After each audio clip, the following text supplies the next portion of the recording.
poucas palavras.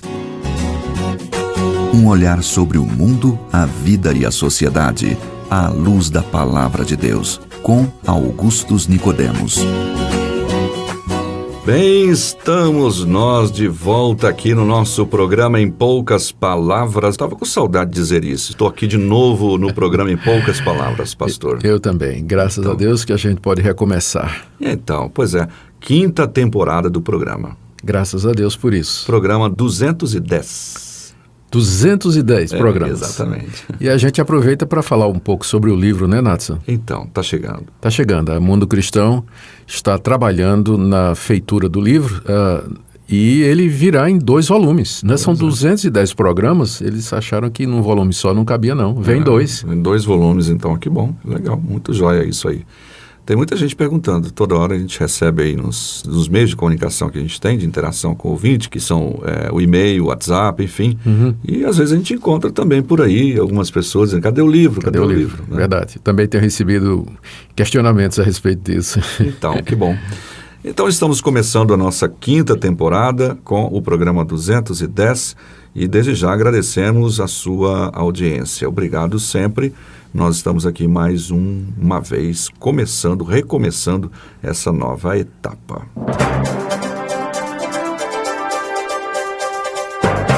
E para começar, então, essa série de programas, né, da 5ª temporada, nós vamos ter várias séries diferentes aqui, sugeridas até pelo pastor Augustus, e uma delas é a série Ditos Difíceis de Jesus. A gente vai caminhar alguns programas aí com essa temática, no programa Em Poucas Palavras.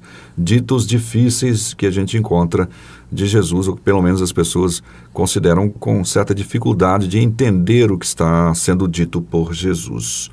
E a gente tem aqui o Ciro Augusto, lá da Paraíba, e ele já diz, pastor Augustus, de antemão quero agradecer pela iniciativa do programa, que tem abençoado não só a minha vida, como a de muitos, pois as dúvidas esclarecidas pelo Senhor são realmente muito interessantes. E ele então traz aqui o primeiro dito de Jesus, que a gente vai usar aqui nessa série Ditos de Jesus. Então, espera um pouquinho aí que eu trago para o senhor aí a pergunta. Estou esperando aqui.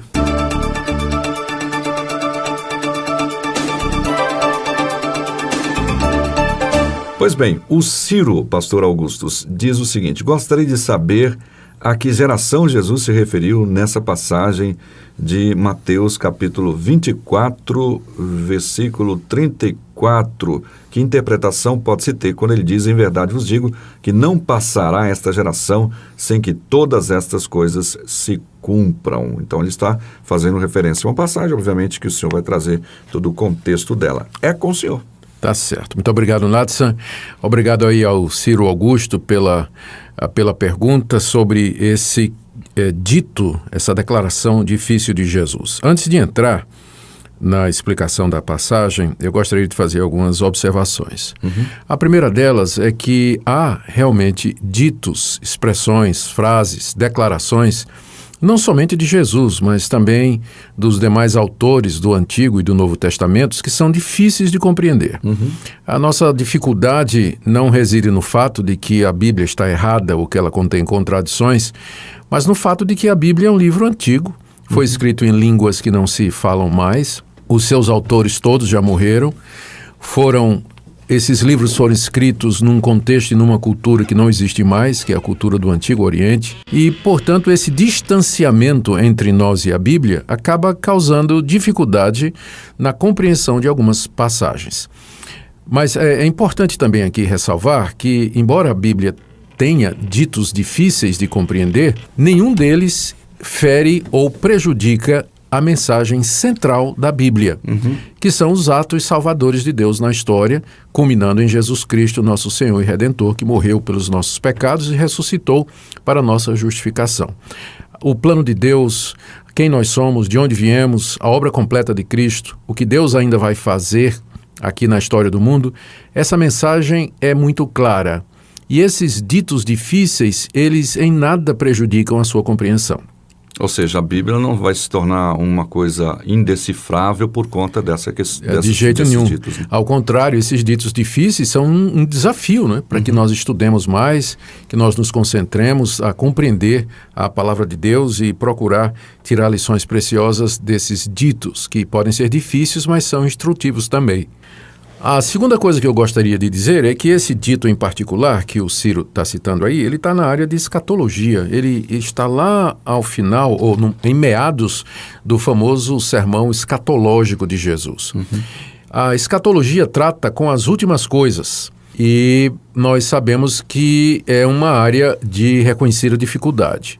Por isso, nós devemos nos aproximar com cautela, com humildade, sabendo que nós não temos sempre todas as respostas para questões relacionadas com escatologia. Por isso, a necessidade de humildade aqui. E também tem outra coisa que eu acho que era preciso falar, Natson. O estilo de Jesus é frequentemente enigmático. Sim. Jesus gostava de falar por parábolas, comparações, símiles. E nem sempre os próprios discípulos compreendiam, não é? Às vezes ele explicava, outras vezes Às não. vezes ele deixava sem explicação. Então, vamos lá agora para esse dito difícil. Como já foi dito aí pelo Ciro, ele está em Mateus capítulo 24, e eu vou ler a partir do verso 32. Aprendam a lição da figueira. Quando seus ramos se renovam e suas folhas começam a brotar, vocês sabem que o verão está próximo.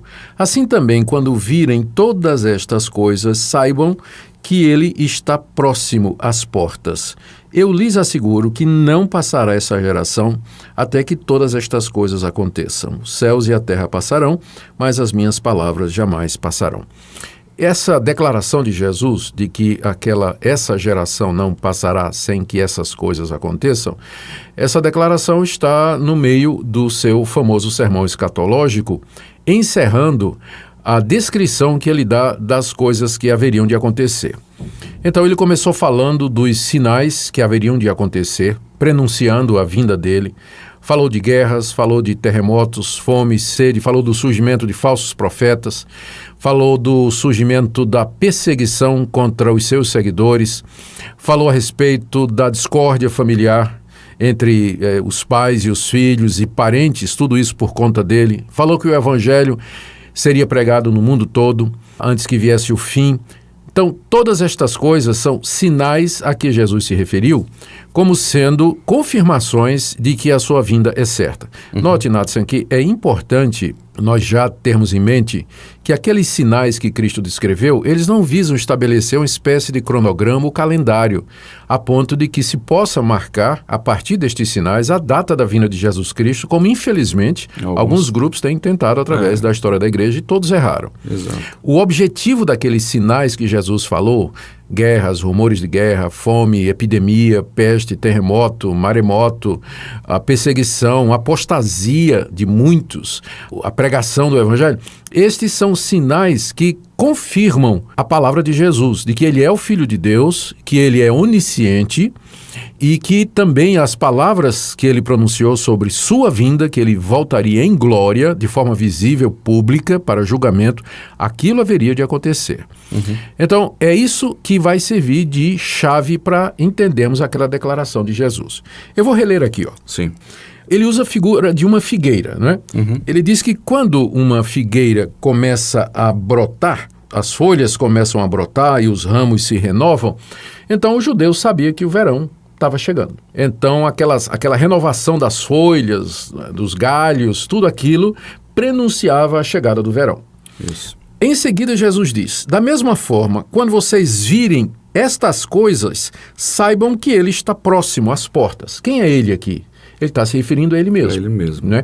Então, o que ele quer dizer é o seguinte, quando vocês virem estas coisas acontecerem, e estas coisas se referem àqueles sinais que ele falou, guerra, fome, etc., etc. Que está em todo o capítulo 24. Capítulo 24 de Mateus. Então, quando vocês virem estas coisas acontecerem, a semelhança do prenúncio do verão pela renovação das folhas da figueira, vocês saibam que a minha vinda está próxima. Sim. Então, agora nós podemos chegar no verso 34, quando Jesus diz, em verdade vos digo que não passará esta geração sem que todas estas coisas aconteçam. O que são todas estas coisas? São aqueles sinais que ele falou. E, de fato, a geração a que Jesus se refere ali, sendo ela a geração dos judeus que viviam na sua época, elas viram tudo isso acontecer. Perseguição aos discípulos não demorou. Logo em seguida, os discípulos começaram a ser perseguidos. Guerras, o Império Romano se meteu em guerras rapidinho. Os próprios judeus, cerca de 30 anos depois dessas palavras, entraram em guerra com o Império Romano. Exato. Não é? O imperador mandou Tito, seu filho, que mais tarde viria a ser imperador, comandando suas tropas e arrasou Jerusalém. Epidemias, fome e sede. No livro de Atos, nós lemos de uma coleta que os cristãos fizeram por conta de uma grande fome, né, que houve na época. Exato. Apostasia, o surgimento de falsos profetas. Ora, as cartas do Novo Testamento, que foram escritas todas no século I, já falam de falsos profetas que entravam nas igrejas trazendo outras doutrinas, fazendo sinais e prodígios. Paulo fala disso na 2 aos Coríntios, fala disso na 2ª carta aos Tessalonicenses. Então, a evangelização do mundo conhecido, antes do final do século I, portanto, antes de passar aquela geração, né, na época de Jesus, o evangelho já tinha sido pregado na Jerusalém, Samaria, Judéia e nos confins da terra. Então, aquela geração a que Jesus se refere é a geração da época dele. E os sinais que Jesus anunciou, eles já começaram a se cumprir naquela época. Aquela geração viu todos os sinais que Jesus disse que haveria de acontecer. E estes sinais, Natsan, eles continuam acontecendo hoje, com mais intensidade, com mais frequência, mas eles são os mesmos que aconteceram durante a época de Jesus e durante a geração que viu e escutou as palavras do Senhor Jesus Cristo. Então, essa é a resposta que nós damos aí à indagação. Esse dito de Jesus, ele é melhor compreendido como sendo uma referência à geração da época de Jesus, que veria os sinais que ele anunciou no início do seu sermão escatológico. Aqueles sinais que haveriam de acontecer naquela geração ocorreram, não é isso? Ocorreram, exatamente. E eles são um prenúncio, né, de que a vinda do Senhor é certa e que ela haverá de acontecer. O segredo está nisso. Os sinais, eles não foram dados como se fosse assim, para que a gente pudesse estabelecer uma sequência e calcular quando seria o fim do mundo. Mas eles são sinais que aconteceriam em todas as épocas. Porque o alvo deles é confirmar que a palavra de Jesus é verdadeira. Se ele acertou que aqueles sinais haveriam de acontecer, ele vai acertar no que ele diz a respeito da vinda dele. Voltará em glória publicamente para julgar todas as nações. Amém. É isso aí. Então, que bom. Está aí, então, explicada o primeiro dito difícil que a gente selecionou aqui no e-mail do Ciro Augusto. Ciro Augusto, quase que ele é... Ciro Augustus? Então tá bom. Seria bom. Isso. Obrigado, Ciro, pela sua audiência e todos os irmãos aí da Paraíba, aqueles que estão sempre ligados com o programa Em Poucas Palavras. Pastor. Muito obrigado pela sua audiência, queridos irmãos. Saudação aos irmãos da Paraíba, minha terra natal. Um grande abraço, até o próximo programa. Até lá, se Deus quiser. Senhor, minha força e segurança, minha salvação e minha herança. Senhor, glorioso em poder, estou contigo pra vencer, te adorarei. Senhor, tua destra me guiará, o teu poder me levará. Vitória e paz tu me darás, pra sempre em minha vida reinará. Tu és o meu Deus,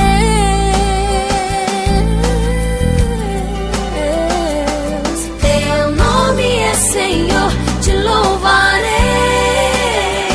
Tu és meu Deus, te louvarei, engrandecerei meu Rei pra sempre.